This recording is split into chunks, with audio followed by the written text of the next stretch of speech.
reminder of the Great Northwest. It's kind of ironic that Portland is known as the City of Roses, because it doesn't smell like roses. Increasingly, it smells like shit. And there you were thinking San Francisco was the unchallenged poop capital of America. Our city has become a cesspool, wrote the president of the Portland Police Association on Facebook. Livability that once made Portland a unique and vibrant city is now replaced with human feces in business doorways, in our parks and on our streets. Garbage-filled RVs and vehicles are strewn throughout our neighborhoods. Used needles, drug paraphernalia and trash are common sights lining the streets and sidewalks of the downtown core area, under our bridges and freeway overpasses. Gross and shocking pretty much sum it up. The Portland pooper. Now we're showing his face, his rather confused face, for the first time. I think it's very Portland, and I'm not surprised at all. You just really don't know what to expect around here. People, they like to do their own thing. They kind of walk to the beat of their own drum. Because only in Portland could shitting in public be considered a respectable alternative lifestyle. They love the sight of feces so much in Portland. The city's graffiti provides a canvas for excrement too. But while Portland comes off second best against San Francisco for the title of America's epicenter of excrement, it's the clear winner when it comes to another equally disgusting category. Portland is the capital of polyamory. As The Guardian reports, in Portland, home to swingers clubs, the most strip bars per capita and annual porn festivals, it seems you can't throw a stone without finding a poly relationship. And here's a perfect example of Portland polyamory. Jerry married the love of his life, Heidi, and they had a child together. Years later, Heidi introduced Joe to the relationship. And now Jerry's a massive cook. What do you say to the person that you love most in the world when they say they have feelings for someone else? I am not responsible for Jerry's feelings. While the whole sordid affair is couched in progressive platitudes about open-mindedness and sexual emancipation, Jerry is obviously traumatized by the whole thing, yet desperately clings to some distant memory of self-respect. Even as his own wife tells him to fuck off upstairs so she can get cozy with Joe. Who's in which bed tonight? I think you're upstairs and it's our turn to be down. Cool. It's okay. Good night. I can see how tired you are. This represents a microcosm of Portland. Selfishness and domination described as tolerance and liberation. Degeneracy disguised as freedom. But hey, keep Portland weird, right? Yeah, all that weirdness is just making you incredibly unhappy. Tied with Vancouver, Washington, Portland is the most depressed city in the entire United States. And it's not just the rain that's making people sad. All that polyamory, all those drugs, all those far-left politics, and what does it do for your happiness?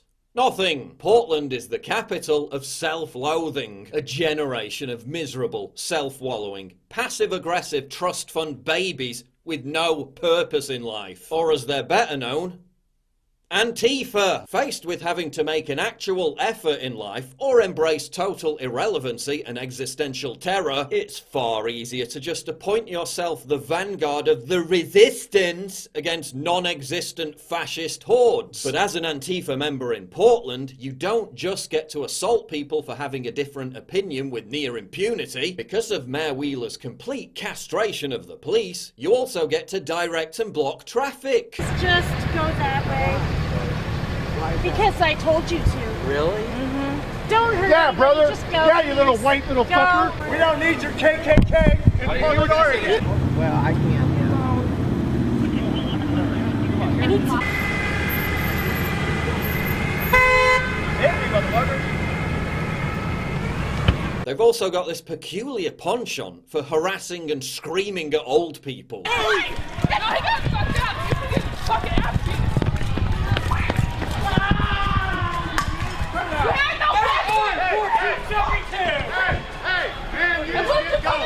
No, he needs to stay.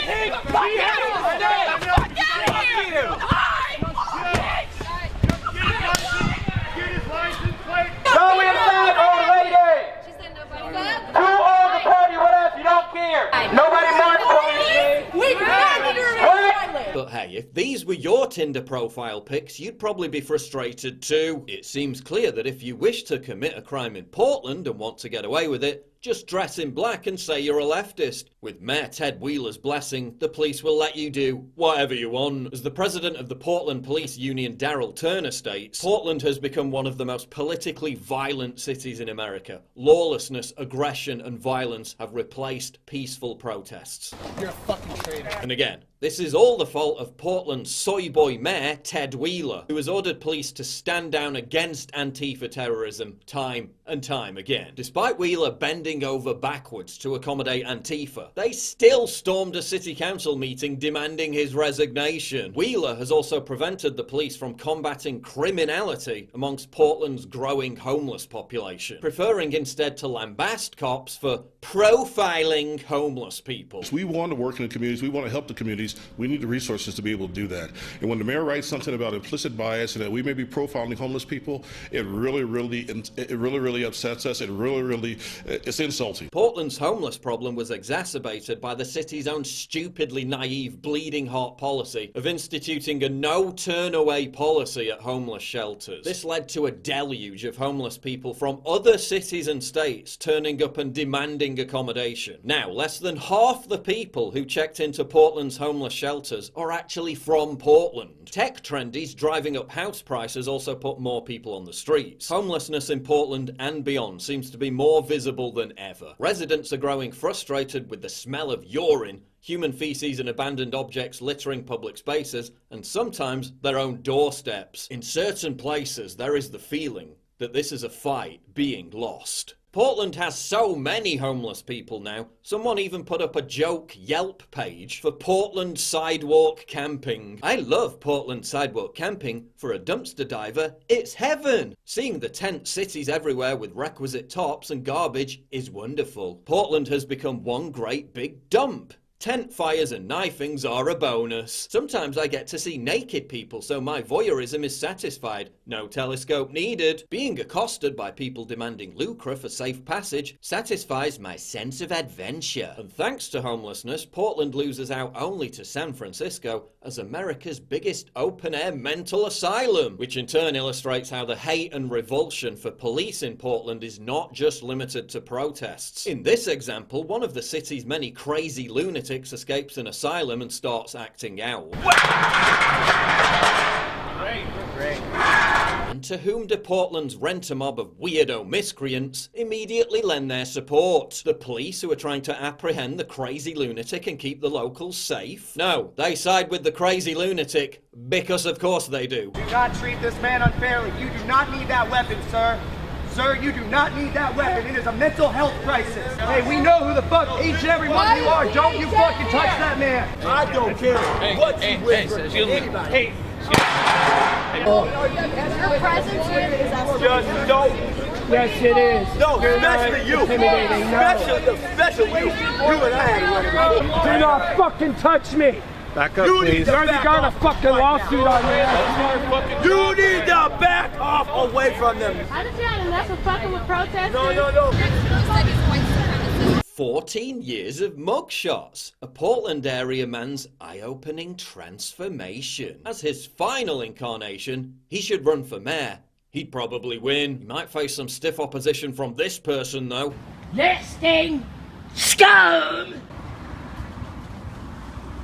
Whereas this guy's overqualified for mayor and is thinking of running for governor of Oregon. And here's a future senator. Do not do this a mess. Oregon is so drug-addled, it grows more weed than it consumes, meaning Portland is crammed full of drooling idiots stoned out of their gourd. I mean, everybody here is high out of their mind. I mean, everybody. Every time I go somewhere, I see a crackhead, I see a hipster on weed, I see brothers on meth. Also, everyone's so obsessed with being an individual that their strained freakishness just becomes another uniform. Oh my god, guys, naked bike ride, so avant-garde, so edgy. Yeah, I don't want to see this naked. I don't think Portland's weird. Sorry, what? I don't think Portland's weird. I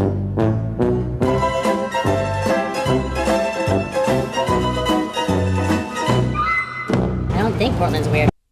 Okay then, Portland is so full of snowflakes that retailers responded to the election of Trump by declaring their stores safe spaces. Quite how the people with the kind of mental fragility that makes them unable to cope with the result of a democratic election are going to respond when the area's numerous active volcanoes begin popping off really makes you wonder. But hey, at least Portland is eco-friendly and civically responsible. They even provide beautiful public water fountains across the city, so heroin junkies can wash their needles. And she is drinking out of that too, and he just rinsed out a syringe in that water. Hell no. Progressive trendies in Portland just love refugees and migrants. The rally put on by Portland Racial Justice Congress focusing on speaking out against hateful rhetoric against refugees coming to the U.S., especially Muslims. Except if you're migrating from California, in which case they hate your fucking guts and put stickers up everywhere saying you're not welcome. Portland couple woke up to find hateful graffiti outside their home, telling them to move back to California. The couple woke up to find their car tagged with graffiti which read, "Go back to California and get out of PDX." Their Rose City home was also spray painted with hateful messages. Demands that we let in all of the refugees, but wants to stop people moving to Portland even though he's from Washington. So Portland, beautiful natural surroundings, but when it comes to the crux, it's not the place that defines a city, it's the people. And the people of Portland have turned it into a shit-stained, drug-soaked, degenerate, morose, despondent, perma-drizzle freak show. Capital of Antifa, capital of sexual deviancy, capital of depression. Another progressive utopia.